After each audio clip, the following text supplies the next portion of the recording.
Hello दोस्तों, स्वागत है आपका आज के नए क्लास में। जैसा कि आप सभी जानते हैं, हमारा चैप्टर चल रहा है फिजिक्स में गतिमान आवेश तथा चुंबकीय क्षेत्र। कौन सा पार्ट 7 है ये हमारा आज। तो देखिए, हमने आपको पिछले क्लास में काफ़ी सारी चीज़ें आपको बता चुके हैं। तो आज हम आपके लिए लेकर आए हैं निर्वात की चुंबकशीलता और वैद्यशीलता में रिलेशन। ये इसके ऊपर डाल लीजिए, वेरी मोस्ट इंपॉर्टेंट है क्योंकि कई बार एग्जाम में पूछा गया है। तो चलिए बताते हैं इसके बारे में आपको। हमने जब आपको बायो-सेवर्ट का नियम पढ़ाया था तो आपको बताया था कि निर्वात की चुंबकशीलता को किससे लिखते हैं, म्यू जीरो से लिखते हैं। किससे लिखते हैं निर्वात की चुंबकशीलता को? म्यू जीरो से लिखते हैं। ये हमने आपको बायो-सेवर्ट के नियम में बताया था। और वैद्यशीलता को लिखते हैं एप्सिलॉन जीरो से। ये आपने कूलाम के नियम में पढ़ा होगा कि वैद्यशीलता को किससे लिखते हैं, एप्सिलॉन जीरो से। अब यहाँ पर हमसे रिलेशन पूछ रहा है म्यू जीरो और एप्सिलॉन जीरो में। तो चलिए बताते हैं इस रिलेशन को कैसे होगा।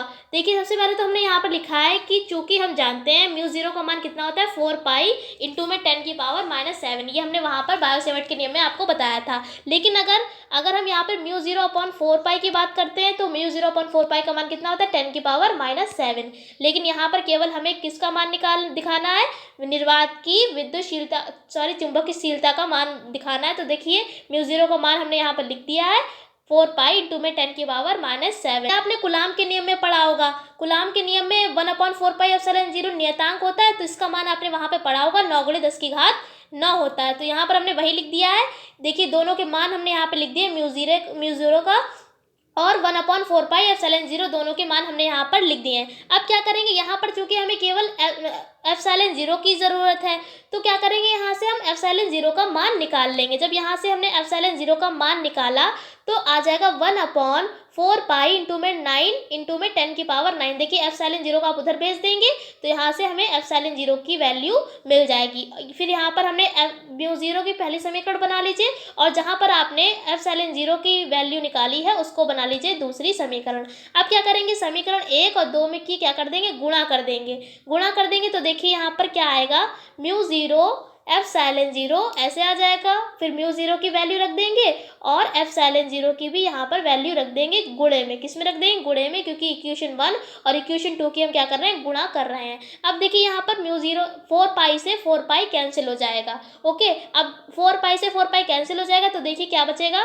1 में देखिए 9 बचा है तो 9 यहाँ पर लिख दिया है, गुणे में 10 की पावर 16। अब देखिए 10 की पावर 16 यहाँ पर कैसे आया, यहाँ पर देखिए 10 की पावर 9 पहले से था, यहाँ पर 10 की पावर -7 है। ये जब नीचे आएगी पावर तो किसकी हो जाएगी, प्लस की हो जाएगी, क्योंकि ऊपर माइनस में है। जब भी कोई नीचे आती है चीज़ या ऊपर जाती है, अगर वो प्लस की होती है वो माइनस में चेंज हो जाती है और जो माइनस में होती है वो प्लस में चेंज हो जाती है। जैसे कि यहाँ पर 10 की पावर -7 ये ऊपर था, इसको जब नीचे लेकर आएंगे तो ये प्लस की पावर हो जाएगी। तो 9 और 7 जुड़ के कितने हो जाएंगे, 16 हो जाएंगे। तो यहाँ पर 10 की पावर -16 ऐसे आएगा। तो यहाँ पर म्यू जीरो एप्सिलॉन जीरो का मान इतना आ जाएगा।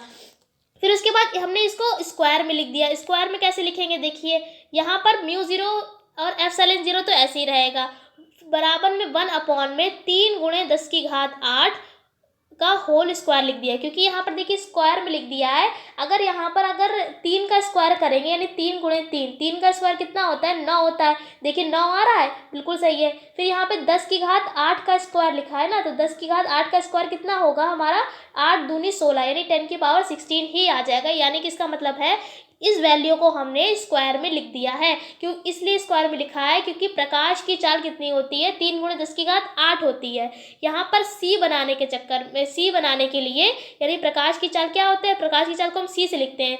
सी बनाने के लिए हमने यहाँ पर इसको स्क्वायर में लिखा है। अब देखिए आगे क्या किया है, प्रकाश की चाल कितनी होती है, 3×10⁸ और प्रकाश की चाल को हम सी से लिखते हैं। तो देखिए म्यू जीरो एप्सिलॉन जीरो ऐसे ही रहने दिया और 3×10⁸ की जगह पे हमने कितना लिख लिया, सी लिख लिया है। स्क्वायर लगाता है तो स्क्वायर लगा दिया। फिर उसके बाद देखिए क्या करेंगे, यहाँ पर से हम क्या करेंगे, सी स्क्वायर का मान निकाल लेंगे। सी स्क्वायर का जब मान निकालेंगे तो सी स्क्वायर को उधर भेज देंगे और म्यू जीरो एप्सिलॉन जीरो कहाँ जाएगा, नीचे आ जाएगा। तो देखिए अगले स्टेप में हमने लिखा है कि ये देखिए यहाँ पर हमने सी स्क्वायर का मान निकाल लिया है, तो सी स्क्वायर बराबर क्या आ जाएगा, 1/एप्सिलॉन जीरो और म्यू जीरो आ जाएगा। अब जब यहाँ पर अंडर रूट जब हटाते हैं तो क्या लगा, जब स्क्वायर हटाते हैं तो क्या लगाते हैं, अंडर रूट लगाते हैं।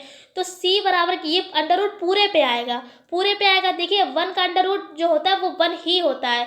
तो यहाँ पर अंडर रूट 1 का तो हमने डायरेक्टली यहाँ पर 1 लिख दिया है और इसका अंडर रूट इस पर लगा रहेगा। तो यहाँ पर आ जाएगा सी बराबर 1 में अंडर रूट में mu zero upon epsilon zero. आप चाहें तो इसके नीचे लिख सकते हैं कि ये जो हमारा निकल के आया है ये क्या है, निर्वात की चुंबकशीलता वैद्युतशीलता में यही हमारा रिलेशन है।